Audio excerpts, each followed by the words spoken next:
నేను అదే అంటాను, ఎవరైనా భగవద్గీత ఇచ్చారా తీసుకో, నువ్వు బైబిల్ వాళ్ళు తీసుకోవాలి. అర్థమైందా నా పాయింట్? ఎవరైనా భగవద్గీత తీసి తీసుకో. దాన్ని చెంపడాలు, కాల్చడాలు, మంచి మూర్ఖులు చేసే ఎదవలు చేసే పనులయ్యి. బైబిల్ తగలబెడుతుంటారు కొంతమంది పనికిమాలిన ఎదవలు.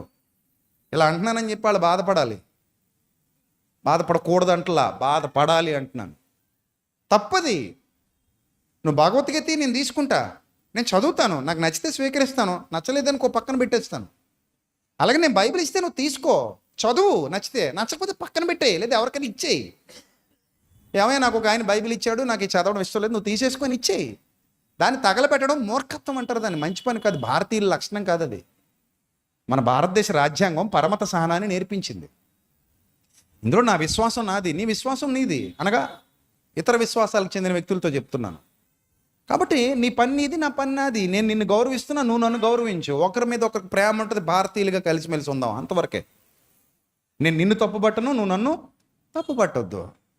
నేను నిన్ను ద్వేషించను, నువ్వు నన్ను ద్వేషించొద్దు.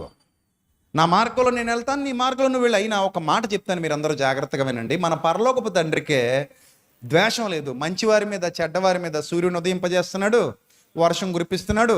ఆయనే అందరినీ ప్రేమిస్తున్నప్పుడు మనకెందుకు ద్వేషం?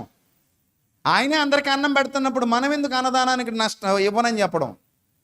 చెడ్డ పనికైతే నేను ఇవ్వను, కానీ నా తండ్రి అందరికీ అన్నం పెడుతున్నాడు అని నేను నమ్ముతున్నప్పుడు నువ్వు కూడా అన్నం పెట్టే పని అయితే నేను ఇస్తాను, తప్పలేదు, పెట్టు, అన్నం పెట్టు. ఎవరికైనా లేని వాళ్ళకి ఏమైనా చేస్తావా, చెయ్యి, నేను ఇస్తాను. నా తండ్రి, పరలోకపు తండ్రికి లేని ద్వేషం నాకెందుకు? ఆయన ఎవరిని ద్వేషించట్లేదు. మంచివాళ్ళ మీద వర్షం కురిపిస్తున్నాడు అంట, చెడ్డోళ్ళ మీద కురిపిస్తున్నాడు. మంచోళ్ళని సూర్యుని ఉదయింపజేస్తున్నాడు, చెడ్డోళ్ళ మీద కూడా సూర్యుని ఉదయింపజేస్తున్నాడు. నేను ఎందుకు ఇప్పుడు తొందరపడి తీర్పు తీర్చాలి? నేను ఎందుకు ఇప్పుడు ద్వేషించాలి? నేను ఎందుకు చివరిదాకా ఆక్కుండా ఇప్పుడు కంగారు పడిపోవాలి? నా ప్రేమతో నేను అందరినీ గెలుచుకోవాలి, అంతే. నా ప్రేమ చూసి వాళ్ళ నా వైపు ఆకర్షింపబడాలి. ఏంటి ఇతను ఇంతగా మమ్మల్ని ప్రేమిస్తున్నాడు అని అనుకోవాలి, అంతే. అలాంటి ప్రేమ మనం చూపించాలి తప్ప ద్వేషం చూపించకూడదు. ద్వేషం చూపిస్తే ఎవడు సత్యంలోనికి రాడు. ద్వేషం చూపిస్తే ఎవడు సత్యాన్ని అంగీకరించడు.